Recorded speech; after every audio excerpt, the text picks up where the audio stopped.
Make no mistake, this is the biggest fight of my career. I'm walking into the lion's den. I'm doing something that no one else has ever done before. I, Jake Joseph Paul, will knock out, defeat, and embarrass Anthony Joshua Friday, December 19th. Paul has finally fired back at Anthony Joshua, and this time he isn't holding back.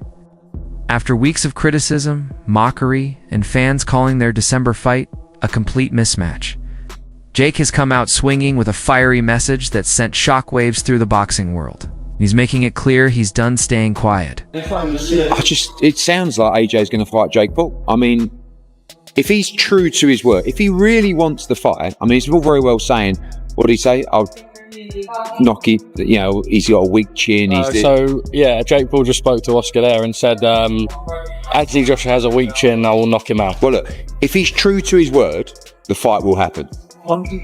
Next. But whenever I know, but I can't believe, you know, and it's great that Tyson Fury is saying that Jake Paul's going to win, and people, I mean, like, maybe I've just lost my mind. But if they truly want that fight, you know, I reached out to Nikisa earlier, we're going to have a chat next week.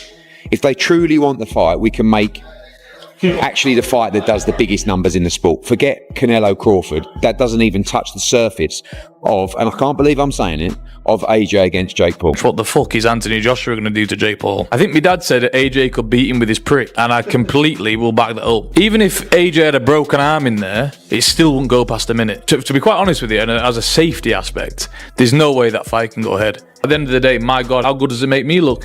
He gets beat by Jake Paul. That automatically makes me two-time heavyweight champion of the world, doesn't it? There's no proper way. I've got to laugh about it. How are we even talking about this? He got his nut boxed off by me a little over 2 years ago, and now all of a sudden he's talking about fighting Anthony Joshua. It's like, come on, like you can't be serious. He can't beat me. I'm not Anthony Joshua, am I? So it's just ludicrous. It really Says he's coming to shock the world, to break Anthony Joshua, and to prove everyone who doubts him is stuck in the past. Jake Paul is reminding people that every time they counted him out, he proved them wrong. They said he couldn't beat Anderson Silva, he did. They said he'd never fight real boxers. He has. They said he'd never risk his record. He keeps doing it. Now he's stepping in with one of the biggest punchers in heavyweight history, and he insists he isn't afraid. In Jake's eyes, Joshua is too stiff, too predictable, too traditional, and he claims the new era of boxing belongs to fighters like him, creative, unorthodox, unpredictable, and willing to swing until something lands. Paul's had a lot of accusations over the years. For a guy who's had no amateur fights, what's he had, about 10 or 12 fights, yeah. Fights, I'm not sure what he's had. And, you know, you look at the opposition he's had and people saying, when's he going to fight somebody? He stepped up. He's stepping up to a two-time world champion, a genuine heavyweight, a proper heavyweight champion, and an active fighter. And this is a big moment for him, and you got to take your hat off to him for that. As regarding AJ, I'm sure AJ's wants a fight back after that, that unbelievable loss he had against Daniel Dubois. That's quite an emphatic loss. He wants to come back, get himself dip his toe in the water. He's going to get paid a lot of money for this. This fight's going to generate a lot of money because for me, it's a fighter. Jake Paul's going to be a massive underdog against a big favourite, a big odds-on favourite. Can he do it or not? This is a car crash, and people will watch it because that's what people do at car crashes. That's what this is.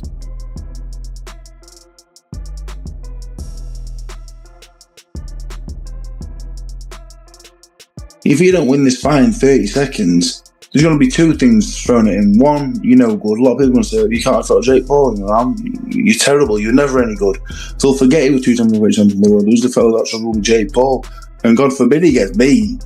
Imagine if he got beat, or he gets dropped, or the rest of his career count pretty much for nothing in most people's eyes.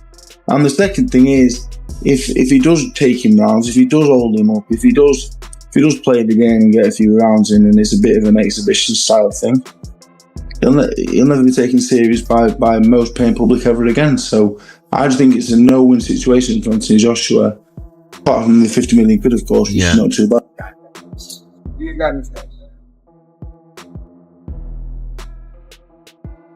Who the fuck is he fighting? He's good. I'm not betting on this fight.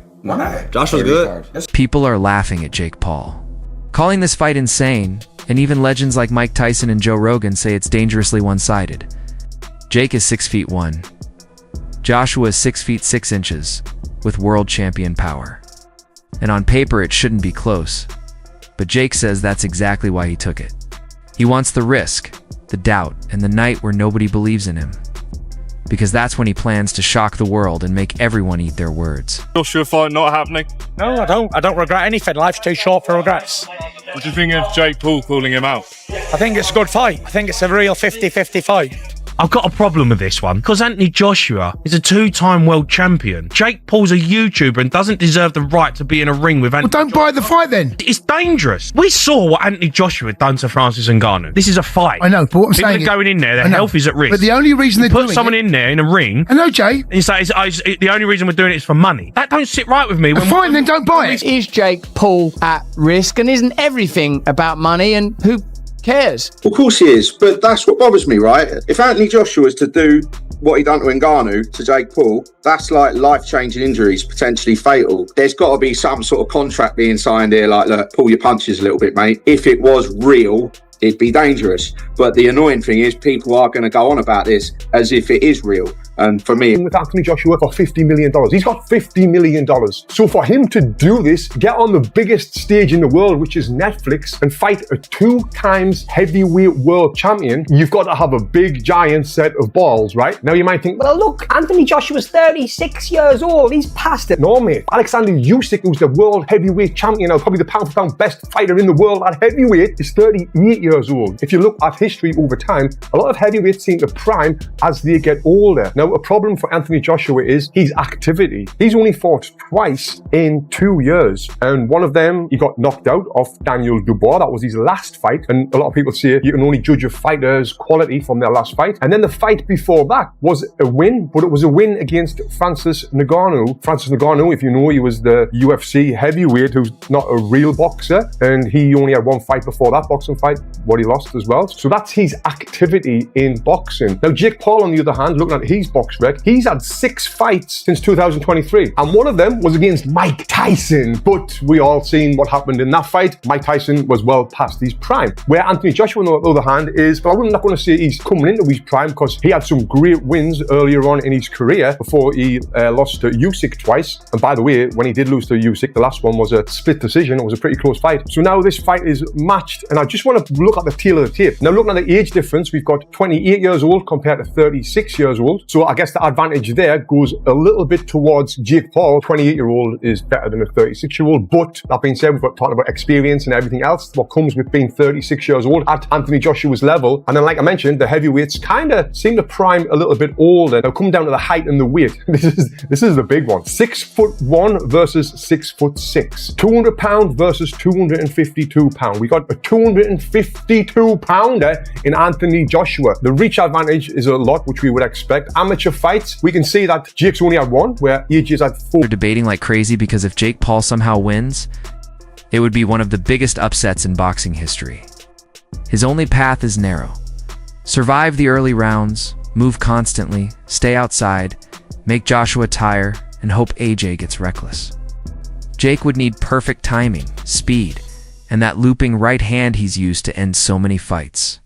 If he drags Joshua into deep waters, he believes he has a tiny chance, and he's betting everything on it. Meanwhile, critics are slamming Joshua for even taking the fight, calling it embarrassing and a cash grab. But Jake is using all that doubt as fuel. Around exhibition, could find himself in the way of getting seriously hurt here, like Francis Ngannou did. Francis Ngannou was an MMA fighter that got blasted out by Anthony Joshua. A fitter, more focused Anthony Joshua than the version we've got now, possibly. But this, to me, is everything that's wrong with boxing. It's a money play, nothing wrong. I don't begrudge Anthony Joshua getting 50 million quid for an easy night's work. That's fantastic returns. Most people would take it. From the boxing world,